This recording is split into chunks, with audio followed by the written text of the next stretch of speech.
وبادر الفتنة بحزم يذكر بحزم الصديق رضي الله عنهما. فقد نزل عمرو بن العاص ببني عامر، فإذا بزعيمهم قرة بن هبيرة يهم بالردة ويقول له: يا عمرو، إن العرب لا تطيب لهم نفس بهذه الإتاوة التي فرضتموها على الناس، يعني بها الزكاة، فإن أعفيتموها من ذلك سمعت لكم وأطاعت، وإن أبيتم فلا تجتمع عليكم بعد اليوم. فصاح عمرو بزعيم بني عامر وقال: ويحك 11، أكفرت يا قرة؟ وهل تخوفنا بردة العرب؟ فوالله لأوطئن عليك الخيل في خباء أمك. ولما لبى الصديق نداء ربه وأسلم الزمام 12 إلى يد الفاروق شرطة خير يد تلقى إليها الأزمة شرطة، استعان الفاروق بقدرات عمرو بن العاص وخبراته ووضعها في خدمة الإسلام والمسلمين، ففتح الله على يديه سواحل فلسطين بلدا بعد بلد، وهزم جيوش الروم جيشا بعد جيش، ثم اتجه إلى حصار بيت المقدس. وقد شدد عمرو الحصار على أولى القبلتين وثالث الحرمين الشريفين حتى زرع اليأس في نفس أريطون قائد جيش الروم، وحمله على التخلي عن المدينة المقدسة واللواذ 13 بالفرار، فاستسلم القدس للمسلمين. عند ذلك رغب بطريقها 14 أن يتم التسليم بحضور الخليفة نفسه، فكتب عمرو بن العاص للفاروق رضوان الله عليه يستدعيه لاستلام بيت المقدس، فحضر ووقع وثيقة 15 الاستلام وآل القدس إلى المسلمين في السنة 15 للهجرة على يدي عمرو بن العاص رضي الله عنه. وكان الفاروق إذا ذكر أمامه حصار بيت المقدس وما أبدى فيه عمرو بن العاص من براعة يقول: لقد رمينا أريطون الروم بأريطون العرب. ثم توج عمرو بن العاص انتصاراته الكبرى بفتح مصر وضم هذه الدرة الثمينة إلى عقد الإسلام، وبذلك فتح أمام جيوش المسلمين أبوابا إفريقية وبلاد المغرب ثم إسبانيا بعد ذلك، وقد تم لهم هذا كله في نحو نصف قرن من الزمان. وليست هذه هي كل مزايا عمرو بن العاص رضي الله عنه، وإنما كان عمرو أحد دهاة 16 العرب المعدودين، وواحدا من عباقرتهم الأفذاذ النادرين.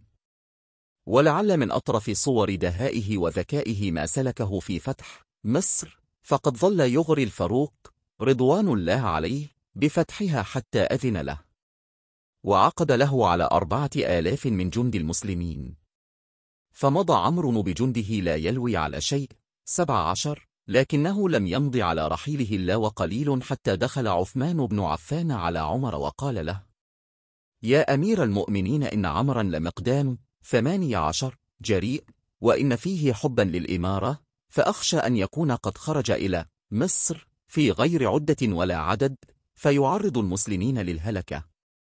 فندم الفاروق على إذنه لعمرو بفتح مصر، وبعث خلفه رسولا يحمل إليه كتابا منه بهذا الشأن.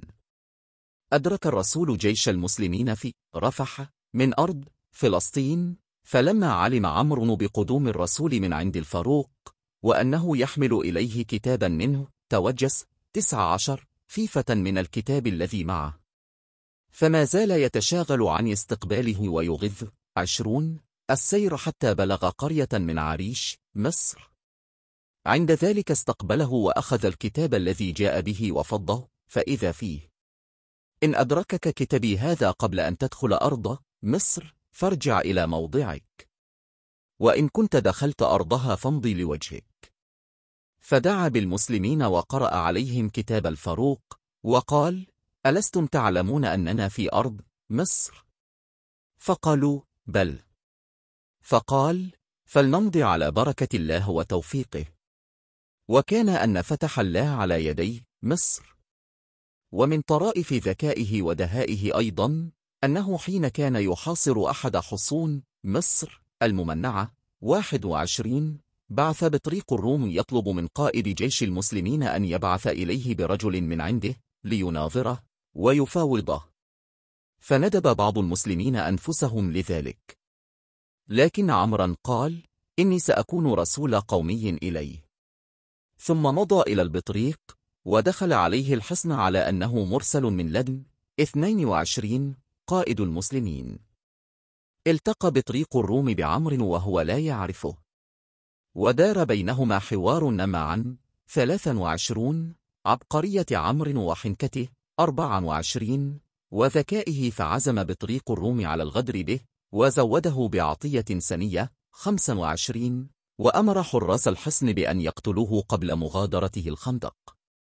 لكن عمرا رأى في عيون الحراس ما أثار ريبته، فعاد أدراجه وقال للبطريق: إن الهبة التي وهبتنيها شرطة أيها السيد، شرطة لا تكفي أبناء عمي جميعا، فهل لا وأذنت لي بأن آتيك ب10 منهم لينلوا من كريم عطائك ما نلت؟ فسر البطريق بذلك، ومن نفسه بقتل 10 منهم بدلا من 1. فأشار إلى حراس الحصن بأن يخلوا سبيله، وكتبت لعمرو بن العاص النجاة. ولما فتحت مصر وتم استسلامها للمسلمين، التقى بطريق الروم بعمرو بن العاص، فقال له في دهشة: أهذا أنت؟ فقال: نعم، على ما كان من غدرك. وكان عمرو بن العاص إلى ذلك من أحسن الناس بيانا وأفصحهم لسانا، حتى إن الفاروق رضوان الله عليه كان يرى في فصاحته آية على قدرة الله سبحانه، فكان إذا رأى رجلا يتلجلج قال: آمنت بالله إن خالق هذا وخالق عمرو بن العاص واحد. ومن بليغ كلام عمرو بن العاص قوله: الرجال 3، رجل تم ونصف رجل ولا شيء. أما الرجل التم فهو الذي كمل دينه وعقله، فإذا أراد أن يقضي أمرا استشار أهل الرأي فلا يزال موفقا.